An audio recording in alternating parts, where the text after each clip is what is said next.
नमस्कार, सुप्रभात। बिहार में आप सभी का स्वागत है और मैं हूं आपके साथ कल्याण झा। आज से शारदीय नवरात्र की शुरुआत हो रही है।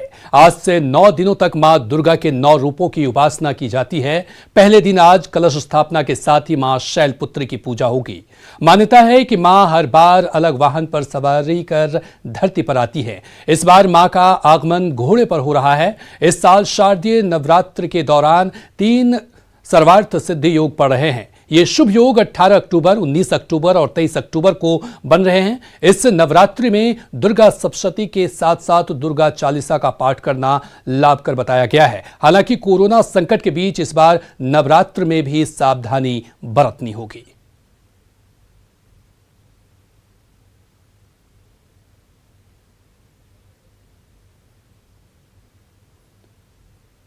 तो शारदीय नवरात्र की आज से शुरुआत। पहले दिन मां शैलपुत्री की पूजा होगी और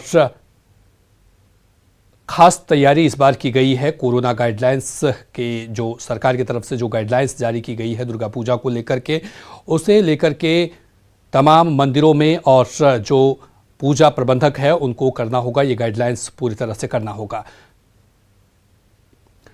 अब आइए जानते हैं कि इस बार किस तिथि को मां के किस स्वरूप की पूजा होगी। तो आपको बता दें कि 17 अक्टूबर को प्रतिपदा यानी कि कलश स्थापना और मां शैलपुत्री की पूजा होगी। वहीं 18 अक्टूबर को द्वितीया है, जहां मां ब्रह्मचारिणी की पूजा होगी। 19 अक्टूबर को तृतीया, मां चंद्रघंटा की पूजा होगी। 20 अक्टूबर को चतुर्थी है, मां कुष्मांडा की पूजा की जाएगी। वहीं 21 अक्टूबर को पंचमी में मां स्कंद माता की पूजा की जाएगी।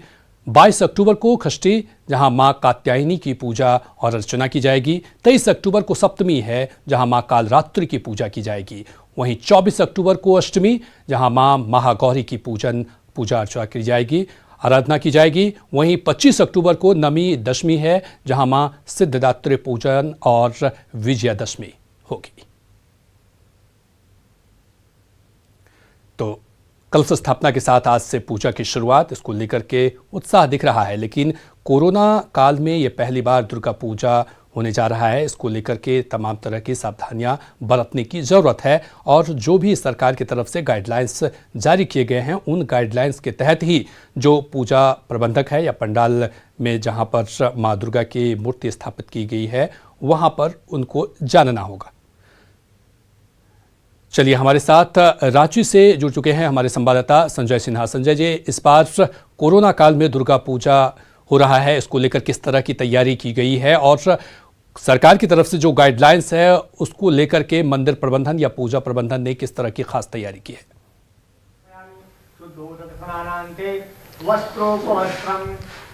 कल्याण, आज से चूंकि आपको शारदीय नवरात्र की कलश स्थापना के साथ ही शुरुआत हो गई है। हम इस समय खड़े हैं कला मंदिर दुर्गा पूजा समिति अपर बाजार में, जहां पर आपको देख सकते हैं कि यहां पर कलश स्थापना हो रही है और मां दुर्गे का आह्वान किया जा रहा है। रांची के तमाम पूजा पंडालों, मंदिरों और जहां भी घर में दुर्गा पाठ और जो मां की आराधना की जा रही है वहाँ कलश स्थापना इस समय चल रही है और यहाँ पर गाइडलाइंस का खासा ख्याल रखा गया है। दरअसल दुर्गा पूजा पंडाल में इन दिनों कलश स्थापना न होकर के जो प्रशासनिक गाइडलाइंस है उसके मुताबिक मंदिरों में हो रही है, ताकि कलश स्थापना के दौरान पूजा पंडाल में लोगों की भीड़ ना हो। और यहाँ पर जो भी पूजा पंडाल के बगल में जो मंदिर है वहाँ कलश स्थापना की जा रही है। यहाँ भी वैसा ही नज़ारा आप देख सकते हैं कि पूजा पंडाल के बगल में ही जो मंदिर है वहीं पर कलश स्थापना हो रही है। हम पंडित जी से बात करने की कोशिश करेंगे कि पंडित जी, यहाँ पर जो पूजा हो रही है आज माँ की, जो आप माँ का आह्वान कर रहे हैं कलश स्थापना के माध्यम से, माँ वास्तव में माँ का ईश्वर क्या है, पूजा का कैसा ईश्वर है माँ का रूप? माँ का रूप आज हम लोग प्रथम शैलपुत्री के रूप में माँ का आवाहन करेंगे और पूजन करेंगे। इस कोरोना महामारी में हम लोग माँ का आह्वान कर रहे हैं ताकि ये संकट हम लोगों के सामने से हट जाए और हम लोग सुखी जीवन व्यतीत कर सकें। इसलिए माँ का पूजन आवाहन कर रहे हैं और प्रतिदिन माँ के अलग अलग रूप में हम लोग माँ का आवाहन करेंगे, पूजन करेंगे, फिर लास्ट में माँ का हवन करेंगे, बाकायदा भंडारा विधिवत करेंगे। सारी व्यवस्था हम लोग करते हुए कार्य करेंगे। हमारे साथ यहाँ पर जो पूजा समिति का आयोजक हैं किशोर जी, हम उनसे बात करेंगे। ये किशोर जी, इस बार जो गाइडलाइंस है प्रशासनिक गाइडलाइंस, उसको देखते हुए आप लोग किस तरह नियमों का पालन कर रहे हैं? सरकार के द्वारा जारी जो गाइडलाइन है उसी के अनुरूप पालन करते हुए हम लोग पूरा आज प्रथम दिन से 10वीं तक का पूजा का आयोजन को समापन करने का प्रयास करेंगे। और तमाम झारखंड के लिए, रांची वासियों के लिए माँ दुर्गा से सिर्फ एक बात के लिए ही हम प्रणाम कर कर और आराधना करके ये कामना करते हैं और एक चटिस नारे के साथ, हे माँ दुर्गे प्रणाम है तुझको, प्रणाम सहर स्वीकार करो, और उठाओ खड्ग है माँ दुर्गे और कोरोना पर प्रहार करो। यही योजना के साथ हम कला संगम दुर्गा पूजा समिति के जितने भी पदाधिकारी और सदस्यगण हैं, ये 1 से कम से लेकर 10वीं तक सारे सरकारी निर्देशों का अनुपालन करते हुए पूजा को संपन्न कराने का प्रयास करेंगे। तो कल्याण, देखा कि आपने इस बार जो कि कोरोना संक्रमण काल चल रहा है, माँ दुर्गे से आह्वान है कि माँ दुर्गे आप आएं और कोरोना का नाश करें। वैसे भी हम कल्याण जो शास्त्र और पुराण पढ़ते हैं तो देखते हैं वहाँ भी कि वास्तव में जो नारी शक्ति है, आप देखें कि वहाँ जो काम महादेव नहीं कर पाते हैं तो महादेवी उसका करने का वो प्रण लेती है और तमाम राक्षसों का नाश करती है। तो उम्मीद है कि इस बार नवरात्रि में कोरोना सुर का भी नाश होगा। और हमारे साथ यहाँ पर जो आयोजक में एक संजय कुमार जी हैं जो तमाम व्यवस्थाओं को देख रहे हैं और वो बताएंगे कि इस बार पूजा पंडालों में खासकर जो कलश स्थापना हो रही है कैसे वो सब कुछ देख रहे हैं। क्या इस बार जो आप लोग जो कलश स्थापना हो रही है तो पंडालों से अलग हटकर मंदिरों में की जा रही है? ये तो हर साल हम लोगों की जो पूजा है वो हर साल मंदिर में विधिवत होती है। और संजय हमारे साथ पटना से नैन्सी भी जुड़ चुके हैं, पटना का भी हालचाल लेते हैं। नैन्सी, क्या किस तरह का उल्लास दिखाई दे रहा है, चूंकि आज से शारदीय नवरात्र की शुरुआत हो रही है और कोरोना काल में इस बार किस तरह की व्यवस्थाएं पटना के मंदिरों में की गई है, किस तरह का उल्लास वहां पर दिखाई दे रहा है?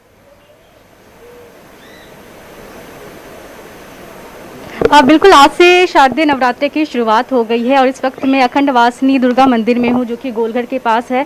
यहाँ की जो मान्यता है वो ये है कि यहाँ पे 100 साल से भी ज़्यादा समय से यहाँ पे दीपक प्रज्वलित हो रहा है, जो कि अखंड ये दिया यहाँ पे जल रहा है। इसीलिए भी भक्तों की इस मंदिर से खास आस्था यहाँ पे जुड़ी हुई है। दूसरी तरफ बात करें यहाँ पे आने वाले श्रद्धालुओं की जो कोरोना काल में मंदिरों में पहुँच रहे हैं, तो सुबह से ही मंदिरों में लोगों की भीड़ मौजूद है। लोग मंदिर परिसर में आ रहे हैं, माता के दर्शन कर रहे हैं और सोशल डिस्टेंसिंग का यहाँ पे खास ध्यान भी दिया जा रहा है। लोग मास्क पहन करके ही मंदिरों में प्रवेश कर रहे हैं। श्रद्धालुओं की लंबी लाइन यहाँ पे अच्छी खासी लगती है क्योंकि जो अस्थाई मंदिर है, क्योंकि बता दूं कि इस पर सरकार के गाइडलाइन के हिसाब से कहीं पे भी दुर्गा की मूर्ति स्थापित नहीं की जा रही है, कलश स्थापना किया जा रहा है। तो जिस मंदिरों में दुर्गा की मूर्ति पहले से विराजमान है, जो अस्थाई मूर्ति रहती है, उस मंदिरों में खासकर लोगों की भीड़ उमड़ रही है।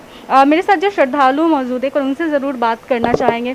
मैम, पहले तो ये बताइए, अभी कोरोना काल है और आज से दुर्गा पूजा की शुरुआत हो गई है, इस पर मेला भी नहीं लगेगा और किस तरीके से आप लोग पूजा करेंगी, कैसे क्या रहेगा?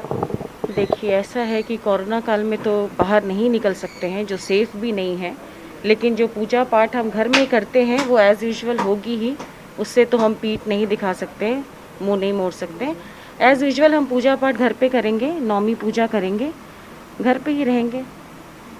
तो लोग मंदिरों में पहुंच रहे हैं। यहाँ पे जो पंडित जी यहाँ पे जो है, जो इसी मंदिर के पुजारी, इनसे ज़रा बात करेंगे, इस मंदिर के बारे में जानना चाहेंगे। अखंड वासनी ये दुर्गा मंदिर है, काफ़ी 100 साल से भी ज़्यादा से यहाँ पे मंदिर की जो है दीपक ये प्रज्वलित हो रहा है, बता दीजिए जी इस मंदिर के बारे में। वो आप माँ अखंड वासनी मंदिर जो कि अखंड दीप के नाम से प्रसिद्ध है, जो 108 साल से जल रही है, जो डॉक्टर विश्वनाथ तिवारी जो हमारे दादाजी लगे वो कामाख्या से जला के ला के यहाँ पे स्थापित किए थे। वो अखंड दीप माँ के नाम से प्रसिद्ध है, माँ अखंड वासनी मंदिर। अच्छा, आज जो लोग कलश स्थापना करना चाहेंगे उसके लिए कैसे क्या कुछ करना पड़ेगा, क्या समय है आज? समय तो सुबह 7 बजे से ही मुहूर्त है, 12 बजे तक है, और जो है विशेष वो गुरुजी ही बता पाएंगे जी। तो देखिए कि मंदिरों में श्रद्धालुओं की भीड़ है, लोग मंदिरों में पहुंचने लगे हैं और अखंड वासनी जो मंदिर है, ये जो दुर्गा मंदिर है अखंड वासनी, ये दुर्गा मंदिर अब कई मायनों में खास है। काफ़ी सालों से यहाँ पे अखंड दिया जल रहा है और मान्यता ये भी है कि जो भी भक्त इस मंदिर में आते हैं वो उनकी मनोकामना पूर्ण होती है। मैं दूसरी तस्वीर आपको दिखाना चाहूँगी बाहर चल करके कि किस तरीके से लोग इस मंदिर में आ रहे हैं। 2 रास्ता यहाँ पे बनाया गया है, बता दूँ। एक रास्ता एंट्री के लिए बनाया गया है कोरोना को देखते हुए, दूसरे रास्ते से एग्ज़िट को लेकर के बनाया गया है। और मंदिर परिसर में आने के बाद मास्क लगाना अनिवार्य है। बिना मास्क के कोई भी लोग एंट्री नहीं करेंगे। बाहर क्या नैन्सी इस बार मंदिर प्रबंधन की तरफ से क्या कुछ खास तैयारी की गई है? यहाँ पे आ रहे हैं वो बिल्कुल कोरोना को देखते हुए मंदिर परिसर की तरफ से खास तैयारी की गई है। जैसे कि मैंने आपको बताया कि यहाँ पे 2 गेट बनाया गया है। एक तो एंट्री गेट बनाया गया जिससे लोग जितने श्रद्धालु मंदिर परिसर में आ रहे हैं वो वहाँ से अभी प्रवेश करेंगे, और दूसरी तरफ एग्ज़िट गेट बनाया गया है जो कि मंदिर परिसर में जो पूजा करके निकलेंगे ये एग्ज़िट गेट से फिर ये बाहर निकलेंगे। ये मंदिर जो अखंड वासनीय दुर्गा मंदिर है, ये मंदिर एक्चुअली में काफ़ी छोटी मंदिर है लेकिन काफ़ी प्रसिद्ध मंदिर है, इसलिए भी उतनी विधि व्यवस्था या फिर इतना बड़ा कैंपस इस मंदिर का नहीं है, लेकिन फिर भी निश्चित तौर पर नैन्सी इस बार तैयारी कुछ खास की गई है। संजय भी हमारे साथ जुड़े हुए हैं। संजय, चूंकि रांची में दुर्गा पूजा को लेकर के पंडाल एक आकर्षण का केंद्र रहता है, क्या इस बार कोरोना काल में चूंकि पंडाल का निर्माण बहुत जगह पर नहीं हो रहा है या सरकार का गाइडलाइंस है, उसको लोग मिस करेंगे? श्रद्धालु जो रांची में पंडाल देखने के लिए आते थे उसको मिस करेंगे?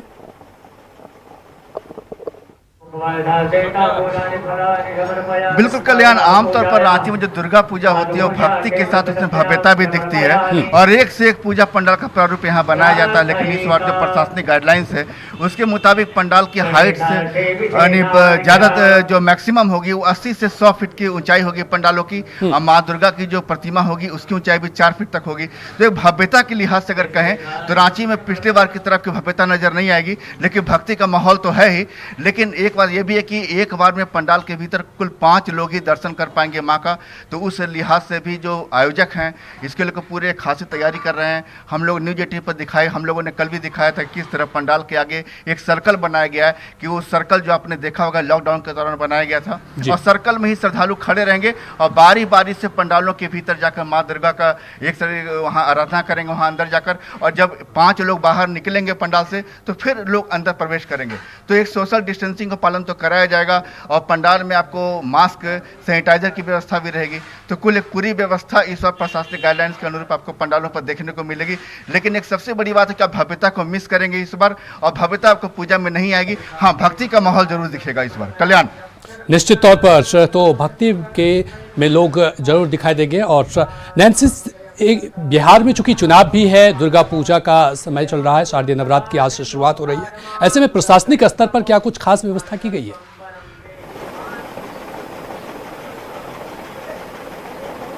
अगर मैं बात करूं चुनाव से की रिगार्डिंग कि अभी चुनाव भी है आने वाले दिनों में, और अभी दुर्गा पूजा भी आ गई है और दुर्गा पूजा की आज से शुरुआत हो गई है। इसको लेकर के प्रशासन पूरी तरीके से सजग है। कैंपेन चलाया जा रहा है, जगह जगह स्लोगन लिखे जा रहे हैं ताकि जितने भी मतदाता है वो ज़्यादा से ज़्यादा वोटर्स को जागरूक किया जा सके, जिससे कि वो मतदान केंद्रों में पहुँच सके। वहीं दूसरी तरफ बात करें शारदीय नवरात्रि की दुर्गा पूजा की बात करें तो इसमें भी प्रशासन ने गाइडलाइन जारी किया हुआ है। निश्चित तौर पर तो इस बार प्रशासनिक तैयारी भी की गई है, मंदिरों में खास प्रबंधन किए गए हैं। मंदिर प्रबंधन की तरफ से कोरोना के गाइडलाइंस का पूरा ख्याल रखा जा रहा है। नैन्सी और संजय, तमाम जानकारी के लिए बहुत बहुत शुक्रिया।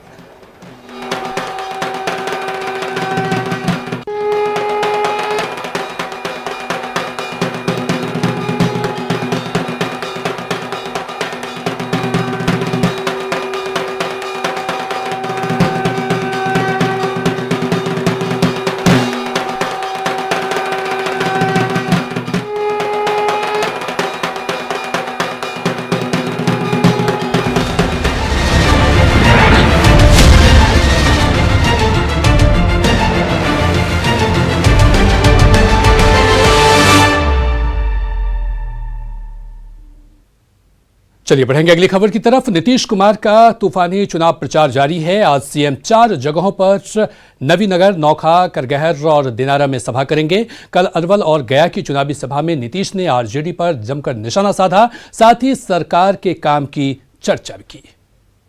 जब मौका मिला काम करने का उस समय महिलाओं को क्या इज्जत थी, महिलाओं को क्या स्थान मिलता था, नाम मात्र की महिलाएं कहीं कहीं जनप्रतिनिधि होती थी, लेकिन जब हम लोगों को काम करने का मौका मिला तो पहले ही बार जो पंचायत का चुनाव के लिए हम लोगों ने जो केंद्र का कानून तो बना ही हुआ था संवैधानिक, लेकिन उसके बावजूद यहां लोग 2000 में जो चुनाव कराए थे, न महिला को आरक्षण, न अनुसूचित जाति जनजाति को आरक्षण, किसी को आरक्षण नहीं। और जब हम लोगों को मौका मिला तो तत्काल हम लोगों ने अध्यादेश लागू किया, फिर कानून बनाया और पूरे बिहार में जो हम लोगों ने चुनाव कराया 50% महिलाओं को आरक्षण। जब 2020 में जिनको राज करने का मौका 15 साल मिला पति पत्नी, और 2000 में चुनाव हुआ, किसी को आरक्षण नहीं था, अनुसूचित जाति जनजाति को भी नहीं, और हम लोगों ने सबको आरक्षण दिया, आबादी के अनुरूप अनुसूचित जनजाति और अनुसूचित जाति को, और उसके अलावे अति पिछड़े वर्ग को 20% का आरक्षण दिया। कौन पूछता था पिछड़े वर्ग को भाई? सबके दरवाजे पर जाना पड़ता था। अब वो भी अब होने लगे जनप्रतिनिधि, अब उनके दरवाजे पर भी लोग अपने काम से जाने लगे। ये हैसियत बढ़ी अति पिछड़े वर्ग की भी। तो समाज में जो किनारे पर थे, वही अल्पसंख्यक समुदाय का, सबको बढ़ाने की हम लोगों ने कोशिश की है। और महिलाओं का तो आप जान लीजिए, आधी आबादी, जब तक पुरुष और स्त्री मिलकर काम नहीं करेंगे, समाज आगे नहीं बढ़ेगा, राज्य आगे नहीं बढ़ेगा। उधर सुपरस्टार बीजेपी नेता मनोज तिवारी ने अपने ही अंदाज में विपक्ष के सवालों का जवाब दिया। बिहार में काबा का जवाब भोजपुरी में देते हुए बताया कि बिहार में कैसे विकास हुआ। मनोज तिवारी ने भोजपुरी अंदाज में तेजस्वी पर भी सवाल खड़े किए। ये बिहार के शत्रु हुई, उहे पूछत हुई कि बिहार में काबा। आप बताइए, मां सिया की भूमि, चाणक्य की भूमि, आर्यभट्ट की भूमि, चंद्रगुप्त की भूमि, मंडन मिश्र की भूमि, विद्यापति जी की भूमि, वीर कुंवर सिंह की भूमि, आप इसको कहते हैं बिहार में काबा? तेजस्वी कहते हैं कि ये बार जो है एनडीए बिहार से साफ हुई। अरे भाई, ये लोग तो बहुत, ये तो पूरा बिहार के साफ करे में लागल बटे लोग। उनका खाली साफे करे के बाद जे जहां एक लोग साफ करो, तो आप जनते बनी आप लोग का लोग साफ के लेवा। No comments. तो पक्ष और